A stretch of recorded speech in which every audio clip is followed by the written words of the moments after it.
नमस्कार, स्वागत है आप सभी का शिवा आईएएस एस्पिरेंट पे। दोस्तों, हम लोग दृष्टि आईएएस की क्विक बुक में विश्व भूगोल कर रहे थे और उसमें से हमने एक चैप्टर कंप्लीट कर लिया था और दूसरे चैप्टर का जो है एक वीडियो हमने अपलोड कर दिया था। आज उसका पार्ट 2 है। चैप्टर का नाम था वायुमंडलीय दाब, गतियां एवं पवनें। इसका पार्ट 2 है। फिजिकल ज्योग्राफी हम लोग कर रहे हैं, वर्ल्ड ज्योग्राफी। तो आज उसका नेक्स्ट पार्ट हम लोग कवर करेंगे, जिसमें हम लोग टाइप्स ऑफ एटमॉस्फेयर पढ़ेंगे, प्रेशर बेल्ट्स पढ़ेंगे, बहुत सारी चीजें पढ़ने वाले हैं आज के इस वीडियो में। इंपॉर्टेंट वीडियो होने वाली है, तो बिना स्किप किए हुए पूरा देखिएगा और पसंद आए तो लाइक जरूर कर दीजिएगा और दोस्तों के साथ ज्यादा से ज्यादा शेयर कर दीजिएगा। और पिछले जो वीडियोज हैं उनकी लिंक आपको डिस्क्रिप्शन बॉक्स में मिल जाएगी, या फिर प्लेलिस्ट की आपको जो है लिंक मिल जाएगी डिस्क्रिप्शन बॉक्स में। आप प्लेलिस्ट पूरी देख सकते हैं। अगर आपने पिछला वीडियो नहीं देखा है तो जरूर देख लीजिएगा, क्योंकि उसके अलावा आपको यहाँ पे समझने में प्रॉब्लम हो सकती है। और एक आवश्यक सूचना, अगर आप ये बुक खरीदना चाहते हैं तो आप दृष्टि आईएएस के ऐप, वेबसाइट या फिर अमेजॉन, फ्लिपकार्ट जैसे वेबसाइट से खरीद सकते हैं, या फिर आप किसी भी बुक शॉप से जाके इसको खरीद सकते हैं। चलिए शुरू करते हैं और आपको पढ़ाना स्टार्ट करते हैं।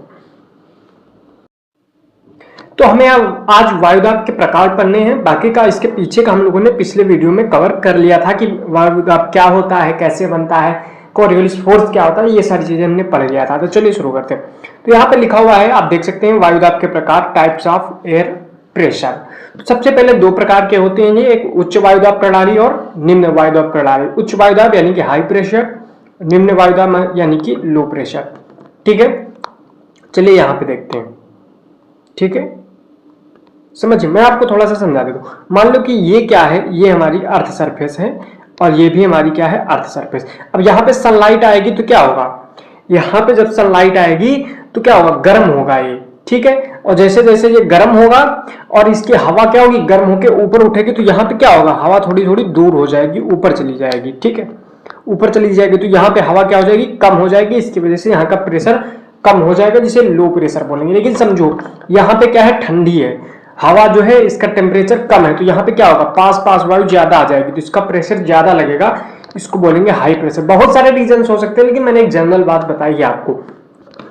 ठीक है, तो इस तरह से आप देख सकते हैं, यहाँ पे लो प्रेशर है, यहाँ पे हाई प्रेशर है। मैंने आपको बताया था कि जो हवा होती है, पवन होती है, वो क्या होती है, हाई प्रेशर से लो प्रेशर की तरफ चलती है। तो इसमें आपको दिखाया गया है कि लो प्रेशर की तरफ आती हुई आपको दिखाई दे रही है, यहाँ पे देख सकते हैं आप, और यहाँ पे हाई प्रेशर से दूर जाती हुई। याद रखेंगे, हाई प्रेशर से हवा दूर जाती है और लो प्रेशर के पास आती है। ठीक है, ये बात याद रखेंगे। यहाँ पे देख सकते हैं, उत्तरी गोलार्ध में पवनों की दिशा एवं वायुदाब। यहाँ पे उत्तरी गोलार्ध में दिखाया गया है। उत्तरी गोलार्ध में मैंने क्या बताया था कि हवाएं अपनी दिशा के दाईं ओर मुड़ जाती हैं। तो देखिए, इधर जा रही थी हवा, लेकिन ये अपनी दाईं ओर मुड़ गई। ठीक है, इसमें इधर देखो लो प्रेशर है और लो प्रेशर की इधर की ओर जा रही थी, तो अपने दाईं ओर इस तरह मुड़ गई। ठीक है, उत्तरी गोलार्ध में दाईं ओर अपनी जो है हवाएं मुड़ जाती हैं। ठीक है, तो ये हो गया। अब यहाँ पे आप देख सकते हैं, उच्च वायुदाब तथा निम्न वायुदाब की पहचान समदाब रेखाओं की आकृति से होती है। अगर क्वेश्चन पूछे कि उच्च वायुदाब और निम्न वायुदाब की पहचान कैसे होती है, तो समदाब रेखाओं की आकृति से इनका हम लोग पहचान कर सकते हैं। ठीक है, कि बाहर की ओर है कि अंदर की ओर है, इस तरह से। ठीक है, कुछ और भी चीजें देखिए। उच्च वायुदाब प्रणाली यहाँ पे बताया गया है, high pressure, high air pressure system. केंद्र में अधिकतम वायुदाब तथा केंद्र से बाहर की ओर वायुदाब में कमी, जिसे प्रतिचक्रवाती दशा भी कहते हैं। देखिए, समझिए, अगर केंद्र में हाई प्रेशर यानी कि ज्यादा प्रेशर है और जैसे जैसे आप बाहर जा रहे हैं प्रेशर कम होता जा रहा है, यहाँ देख रहे हैं 1040, 1036, 32, 28, तो बाहर की ओर क्या होता जा रहा है, कम होता जा रहा है। तो इसको क्या बोलेंगे, यहाँ पे हाई प्रेशर है और यहाँ पे लो प्रेशर है। तो इस तरह से अगर बनाओगे तो हाई प्रेशर केंद्र में है और लो प्रेशर बाहर है, तो इसको क्या बोलेंगे, high pressure system. High pressure system को ही क्या बोलेंगे, प्रति चक्रवाती दिशा, यानी कि इसमें मौसम आपका साफ रहेगा, कोई भी चक्रवात वगैरह की कंडीशन नहीं बनेगी। ठीक है, प्रति चक्रवाती दशाओं में हवाओं का प्रवाह अपसरणी यानी कि फैलता है, फैलाव होता है इस तरह से। यहाँ पे अगर हाई प्रेशर है तो अपसरण होगा, अभिसरण मतलब पास पास आना, अपसरण मतलब दूर दूर होना। इस तरह से हवाएं चलती हैं।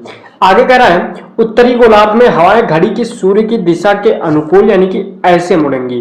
घड़ी कैसे घूमती है, ऐसे घूमती है ना, ऐसे चलती है ना हवा, घड़ी की सुई। तो क्या होगा, उत्तरी गोलार्ध में हवाएं घड़ी की सुई की दिशा के अनुकूल तथा दक्षिणी गोलार्ध में प्रतिकूल यानी कि ऐसे चलती हैं। ठीक है, तो दो बातें आपको याद रखनी। एक तो मैंने बताया कि उत्तरी गोलार्ध में हवाएं क्या होती हैं, अपने राइट साइड मुड़ती हैं, ठीक है, दाहिने ओर मुड़ती हैं। दूसरी बात मैंने क्या बताई, ये क्या होती हैं, क्लॉकवाइज चलती हैं, यानी कि घड़ी की दिशा में घूमती हैं। ठीक है, ऐसे चलती हैं, ऐसे। ठीक है, तो ये हो गई बात। आगे देखते हैं, चलिए। उच्च वायुदाब प्रणाली का विकास तापीय एवं गतिक प्रक्रिया द्वारा होता है। तो अगर पूछा जाए कि उच्च वायुदाब का क्यों बनता है, उच्च वायुदाब क्यों बनता है, तो इसके दो रीजन्स हो सकते हैं। एक तो क्या हो सकता है, दो रीजन कौन कौन से हो सकते हैं, यहाँ पे आप देख सकते हैं। तो तापीय रीजन हो सकता है और दूसरा गतिक कारण हो सकता है। तो निम्न वायुदाब के बारे में यहाँ पे बात कर लेते हैं। ठीक है, अभी समझेंगे ऊपर तापीय और गतिक कारण दोनों। निम्न वायुदाब प्रणाली लो एयर प्रेशर सिस्टम। निम्न वायुदाब प्रणाली को चक्रवात या अवदाब भी कहते हैं। तो याद रखेंगे, जो चक्रवात या अवदाब प्रणाली होगी उसी को हम क्या बोलेंगे, निम्न वायुदाब सिस्टम बोलेंगे। केंद्र में न्यून वायुदाब तथा परिधि की ओर उच्च वायुदाब। अभी मैंने ऊपर बताया था कि बीच में होना चाहिए, केंद्र में होना चाहिए हाई प्रेशर। यहाँ पे क्या होगा, केंद्र में लो प्रेशर। ये देखिए, ये देखिए केंद्र में क्या है, लो प्रेशर है 1020, फिर 24, फिर 28, 32, 36 बढ़ता हुआ चला जा रहा है यहाँ पे। तो इस पे हवाएं कैसे चलेंगे, हाई प्रेशर से लो प्रेशर की ओर, ऐसे, है ना, ऐसे हवाएं चलेंगी केंद्र की ओर। तो इससे क्या बनेगा, चक्रवात बन जाएगा। इसीलिए क्या बोलते हैं, चक्रवाती दशा बोलते हैं। आगे है, इन हवाओं की दिशा उत्तरी गोलार्ध में घड़ी की सुई की दिशा के विपरीत। याद रखना, चक्रवात में उल्टा होता है हमेशा। ऐसे तो सब सिंपल रहेगा, चक्रवात में उल्टा हो जाएगा। क्या, उत्तरी गोलार्ध में घड़ी की सुई की दिशा में के विपरीत चलेंगी, यानी कि ऐसे चलेंगी। इसमें चक्रवातों में ऐसे चलेंगी उत्तरी गोलार्ध में, ठीक है। और दक्षिणी गोलार्ध में इसके उल्टा, यानी कि सीधे चलेंगी, अनुकूल होंगी घड़ी की सुई की दिशा के। निम्न वायुदाब प्रणाली को वायुमंडलीय विक्षोभ एटमॉस्फेरिक डिस्टर्बेंस भी कहते हैं। निम्न वायुदाब प्रणाली बनेगी जिससे चक्रवात आएगा, बारिश होगी, इससे हवाएं चलेंगी जोर जोर से, और इसीलिए इसको क्या डिस्टर्बेंस होगा, और इसीलिए इसको बोलेंगे वायुमंडलीय विक्षोभ एटमॉस्फेरिक डिस्टर्बेंस। ठीक है, इनका आकार वृत्ताकार अथवा वी आकार का होता है। आकार भी आपको याद रखना है।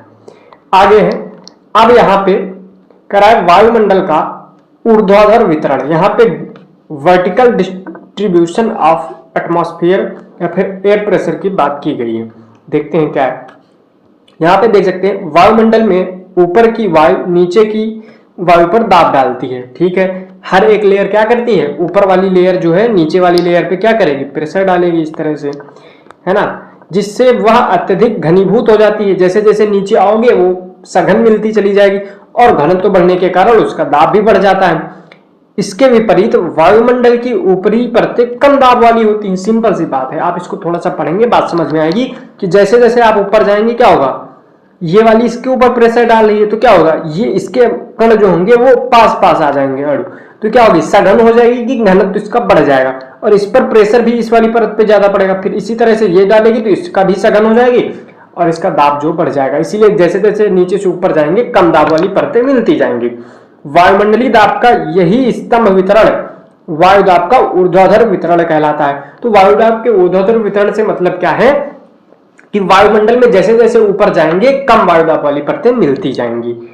ठीक है, ऊंचाई बढ़ने के साथ साथ वायुदाब कम होता जाता है। जैसे जैसे आप ऊपर जाएंगे तो वायुदाब क्या कम होता चला जाएगा। सामान्यतः वायुदाब प्रत्येक 300 मीटर की ऊंचाई पर 34 मिलीबार कम हो जाता है। तो ये बात याद भी रखना है, आपको याद कर सकते हैं इसको। प्रत्येक 300 मीटर की ऊंचाई पर 34 मिलीबार कम हो जाएगा आपका एटमॉस्फेरिक प्रेशर।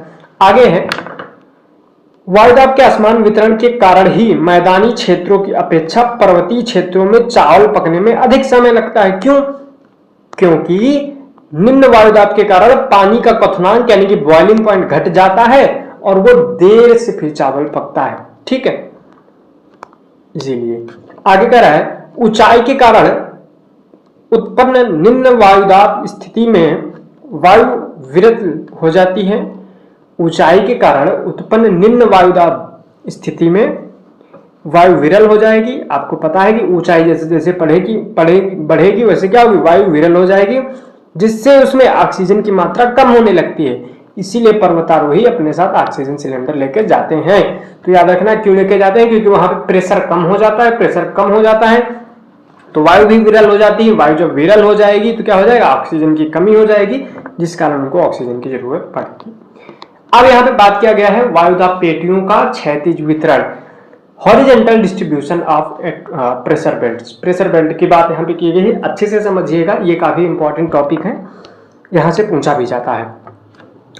भूमध्य रेखा के पास अधिकतम ताप के कारण निम्न वायुदाब पाया जाता है। मैंने बताया था जितना ज्यादा टेम्परेचर उतना कम प्रेशर, क्योंकि हवाएं गर्म होकर ऊपर उठ जाएंगी। तथा कर्क एवं मकर रेखाओं के पास उच्च वायुदाब पाया जाता है। ठीक है, आपको मैं बता दूं, इस तरह से हमारी अर्थ है, ये 0 डिग्री हो गई, ये कर्क रेखा हो गई 23.5 पे, और ये हो गई मकर रेखा 23.5 पे। इसके बाद यहाँ पे पोल हो जाता है।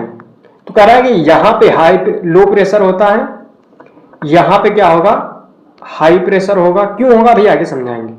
ये भी होगा हाई प्रेशर, बात समझ में आ गई। ठीक है, आगे कह रहा है यहां से ध्रुवों की तरफ जाने पर तापमान में गिरावट होती है। ठीक है, यहां से अगर आप ध्रुवों की तरफ जाएंगे तो तापमान में गिरावट होगी, जिसके कारण उच्च वायुदाब मिलना चाहिए, परंतु 60 डिग्री अक्षांशों के पास यह निम्न हो जाता है। तो ये आपको अपवाद याद रखना है कि 60 जैसे जैसे आप ध्रुवों की ओर देखो, ये हो गई हमारी कर्क रेखा, ये हो गई ये कर्क रेखा, ये भूमध्य रेखा और ये मकर रेखा। इसके आगे अगर आप जाएंगे तो टेम्परेचर कम होगा, क्योंकि हमको सूर्य की रोशनी कम मिलेगी। लेकिन ये जो 60 डिग्री है दोनों तरफ, 60 डिग्री जो है यहाँ पे क्या मिलना चाहिए, क्योंकि टेम्परेचर कम है इस वजह से यहाँ तो क्या मिलना चाहिए, हाई प्रेशर मिलना चाहिए। लेकिन यहाँ पे मिलता क्या है, लो प्रेशर मिलता है। ठीक है, तो याद रखना 60 डिग्री पे क्या होगा, लो प्रेशर होगा, और पुनः ध्रुवों के पास हाई प्रेशर होता है। वायुदाब की पेटियों की उत्पत्ति में केवल तापमान का ही योगदान नहीं होता। अगर क्वेश्चन कहा जाए और कथन दे कि वायुदाब की पेटियों की उत्पत्ति में केवल तापमान का महत्व होता है, तो नहीं, और भी महत्व होते हैं, बल्कि गति कारण भी महत्वपूर्ण होते हैं। इस आधार पर ग्लोब पर वायुदाब की कुल 7 पेटियां, कुल कितनी पेटियां होंगी, 7 पेटियां होंगी, जिसमें 3 पेटियां तापजनित और 4 गतिजनित होंगी। 3 पेटियां क्या है, तापजनित, और 4 क्या है, गतिजन्य है। तो पहले यहां पे हम तापजन्य वायुदाब पेटियों यानी थर्मल इंड्यूस्ड प्रेशर बेल्ट के बारे में बात कर लेते हैं। भूमध्य रेखीय न्यून वायुदाब पेटी तथा ध्रुवीय उच्च वायुदाब पेटियों को सम्मिलित किया जाता है। कुल मिला के 3 वायुदाब पेटियां हैं। कौन कौन सी वायुदाब पेटियां बनेंगी जो तापजन्य हैं, वो एक तो कौन सी बन रही है, 2 ये बन रही है पोल पे जो बनेंगी, और एक ही भूमध्य रेखा पे। ये दोनों किससे बनेंगी, भूमध्य रेखीय न्यून वायुदाब पेटी, ये लो प्रेशर है, और ये दोनों क्या है, हाई प्रेशर बेल्ट है। ये दोनों किसके कारण बन रही है, ये तीनों बन रही है किसके कारण, तो ये तीनों बन रही है तापजन्य कारणों की वजह से। ठीक है, आगे बात करते हैं गतिजन्य वायुदाब पेटी कौन कौन सी। उपोष्ण उच्च वायुदाब तथा उपध्रुवीय निम्न वायुदाब पेटियों को शामिल किया जाता है। यानी कि एक तो ये वाली 23 डिग्री वाली पे 23.5 डिग्री के आसपास कर्क और मकर रेखा के आसपास, और ये 66 डिग्री वाली दोनों क्या है, गतिजन्य है। ठीक है, समझिएगा आगे। अभी आपको वीडियो यहाँ पे दिखाएंगे, ये देखिए, देख लीजिए आपको इसका इमेज। यहाँ पे देखिए, ये हमारी इक्वेटर है, कलर चेंज कर लेते हैं। ये हमारी क्या है, इक्वेटर है। तो यहाँ पे क्या बनेगा, लो प्रेशर बनेगा। ये हमारी लगभग 30 से 35 डिग्री कर्क रेखा के पास है, तो इसको क्या बोलेंगे, हाई प्रेशर हो जाएगी। और ये सब पोलर लो प्रेशर बेल्ट है, ये क्या हो जाएगी, ये हो जाएगी लो प्रेशर, और ये क्या हो जाएगी, हाई प्रेशर। ठीक है, ये हो जाएगी हाई प्रेशर, ये हो जाएगी लो प्रेशर, और ये हो जाएगी हाई प्रेशर। आपको मैंने बताया कि दोनों पोलर वाली और बीच में भूमध्य रेखा वाली ये तीनों कैसी हैं, तो ये तीनों तापजन्य हैं। ठीक है, और बाकी की 1, 2, 3 और 4 ये कैसी हैं, गतिजन्य हैं। ये कैसे बनती है इसका प्रॉपर अगर आप चाहेंगे तो मैं इसको अलग से इस टॉपिक को वीडियो बना के डाल दूंगा कि प्रॉपर तरीके से समझ जाइए आप लोग कैसे बनेगा। अभी हम लोग बुक को कवर कर रहे हैं, तो जो बुक में लिखा हुआ है उसके बेस पे चलेंगे। ठीक है, तो देखिए अच्छा, इसी इमेज में एक और चीज देख लीजिए कि जो हवाएं हैं, हवाओं की दिशा है वो क्या है। देखो ये क्या है, हाई प्रेशर, ये क्या है, लो प्रेशर। तो हाई प्रेशर से लो प्रेशर की तरफ हवाएं चल रही हैं, हाई प्रेशर से लो प्रेशर की तरफ चल रही हैं, हाई प्रेशर से लो प्रेशर की तरफ, सारी की सारी हवाएं हाई प्रेशर से लो प्रेशर की तरफ चलती हुई आपको दिखाई दे रही हैं, है ना। तो आप लोग यहाँ पे देख सकते हैं, ठीक है। चलिए, तो अब यहाँ पे भूमध्य रेखी निम्न वायुदाब पेटी की बात की गई है, इक्वेटोरियल लो प्रेशर बेल्ट के बारे में यहाँ पे बात की जा रही है। कह रहा है कि इस पेटी का जो विस्तार है भूमध्य रेखा के आसपास दोनों गोलार्धों में 0 डिग्री से 5 डिग्री के मध्य किया गया है।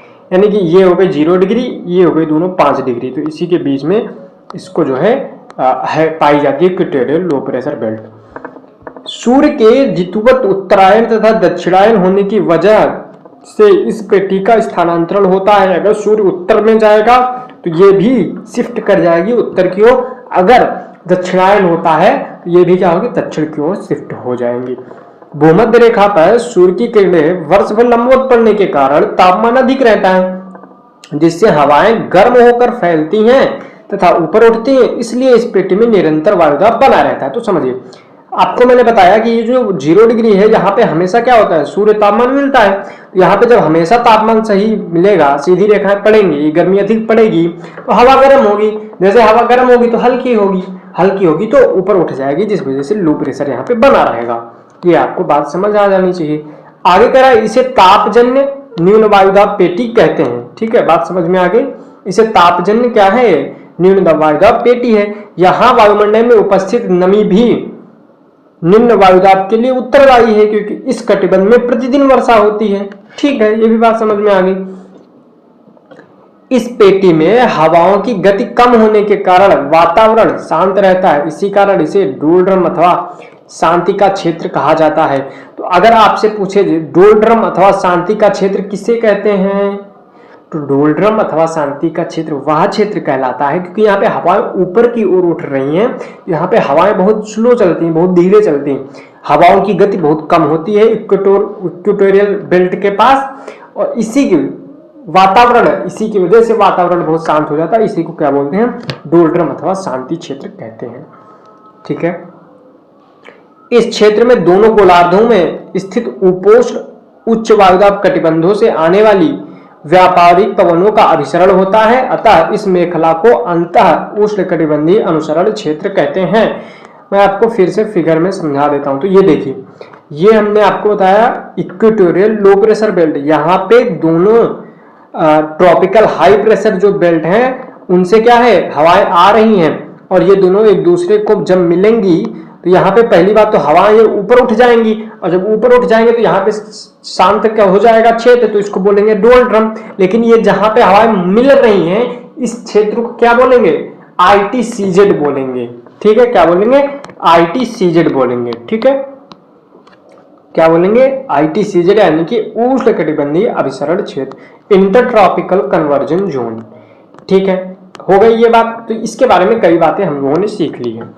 आगे बात करते हैं उपोष्ण उष्ण वायुदाब पेटी। ठीक है, सब ट्रॉपिकल हाई प्रेशर बेल्ट के बारे में यहाँ पे बात की गई है।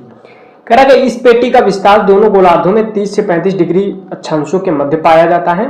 इस भाग में शीतकाल में 2 महीनों को छोड़कर वर्ष भर ऊंचा तापमान पाया जाता है, क्योंकि 2 महीने के लिए क्या होता है, अगर आप देखेंगे कि अगर ये कर्क है, ये मकर है, ये भूमध्य है, तो 2 महीने यहाँ पे ठंडी पड़ती है बहुत ज्यादा, 2 महीने यहाँ पे पड़ती है। 2 महीनों को छोड़ के हमेशा तापमान क्या होता है, बहुत ज्यादा पाया जाता है।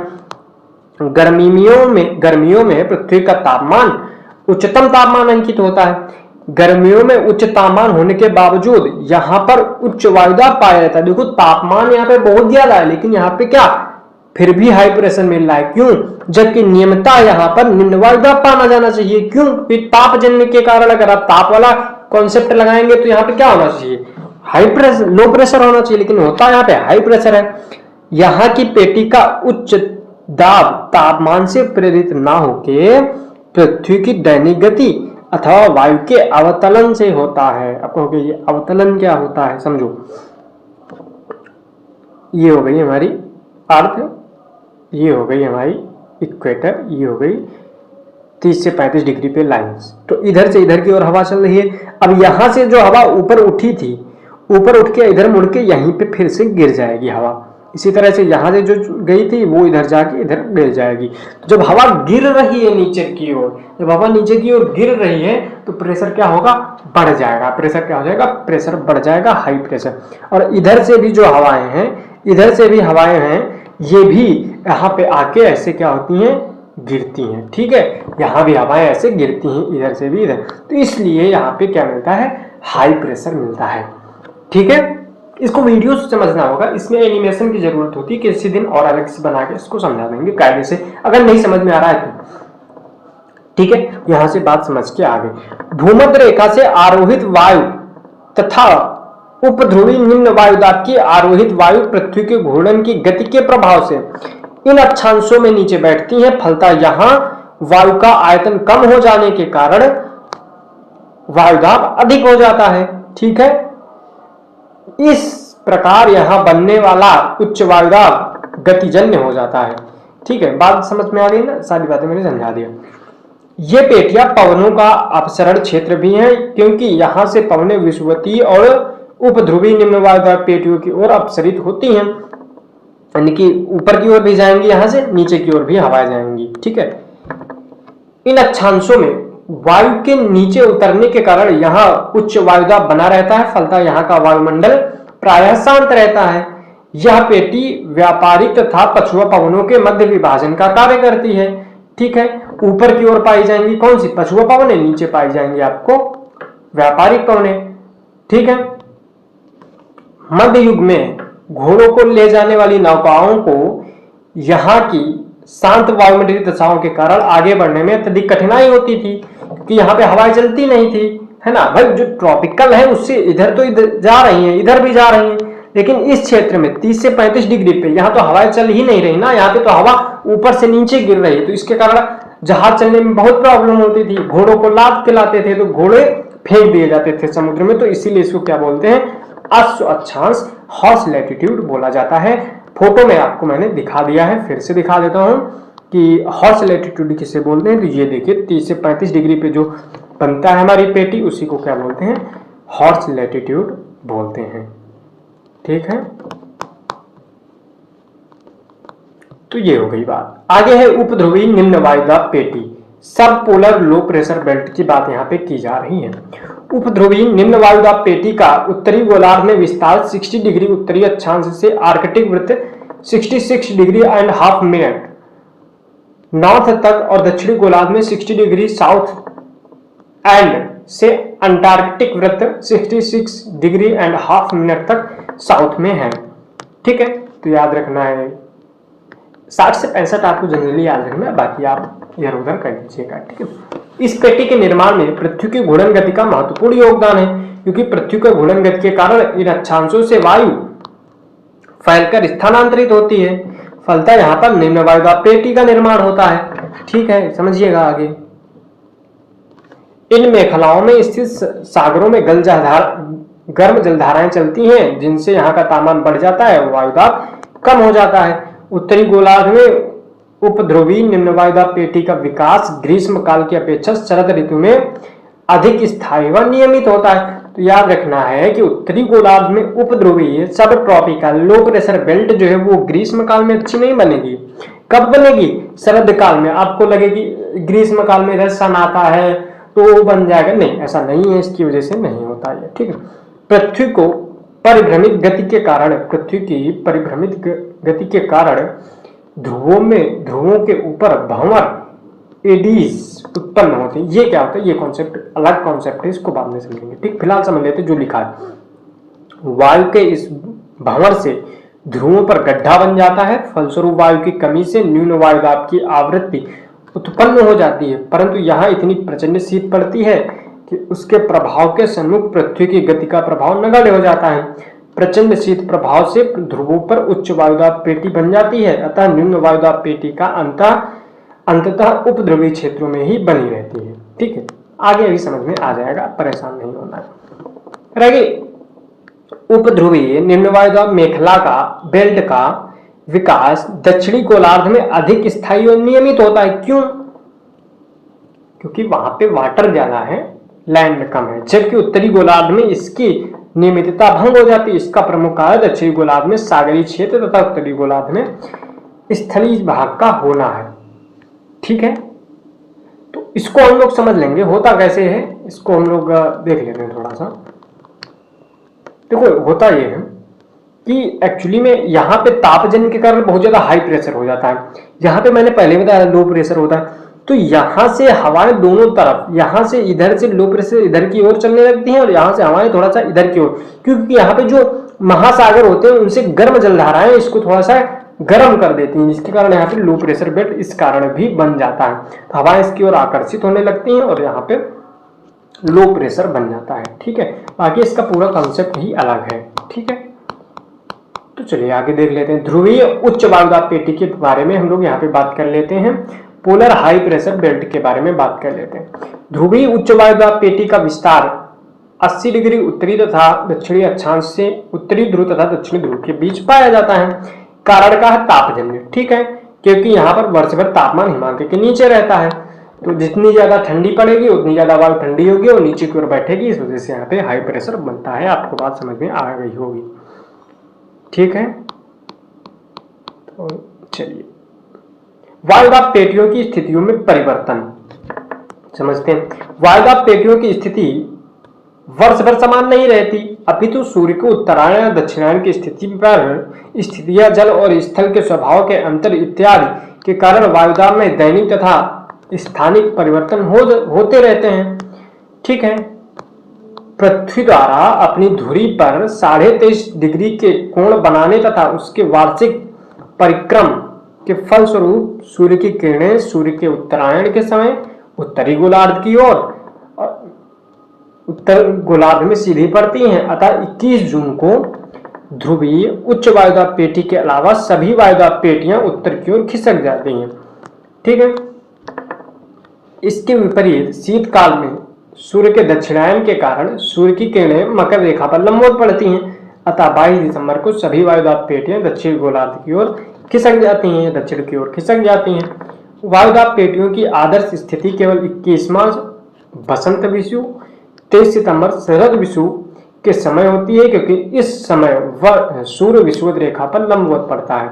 आदर्श स्थिति कब होगी? 21 मार्च और 23 सितंबर को, क्योंकि यहाँ इस समय जो सनलाइट है वो विषुवत रेखा पे बिल्कुल परफेक्ट पड़ती है। तो ये हो गई आप लोगों को प्रेशर बेल्ट की बात। इसके बाद हम लोग टॉपिक है वायुमंडलीय परिसंचरण का, एटमॉस्फेरिक सर्कुलेशन का। ठीक है, हवाओं का इनका जो सर्कुलेशन कैसे होता है इसके बारे में है। तो इसको हम लोग नेक्स्ट वीडियो में समझेंगे। जल्द ही वीडियो अपलोड हो जाएगा, आप लोग चैनल के साथ बने रहिएगा और वीडियो को दोस्तों के साथ शेयर कर दीजिएगा और वीडियो को लाइक भी कर दीजिएगा। तो तब तक के लिए ठीक है, इतना आप लोग कवर कर लीजिएगा और पीछे का वीडियो नहीं देखा है तो उसको भी कवर कर लीजिएगा, जिससे कि आपको और भी आसानी हो सभी बातें समझने में। मिलते हैं नेक्स्ट वीडियो के साथ, तब तक के लिए जय हिंद, वंदे मातरम।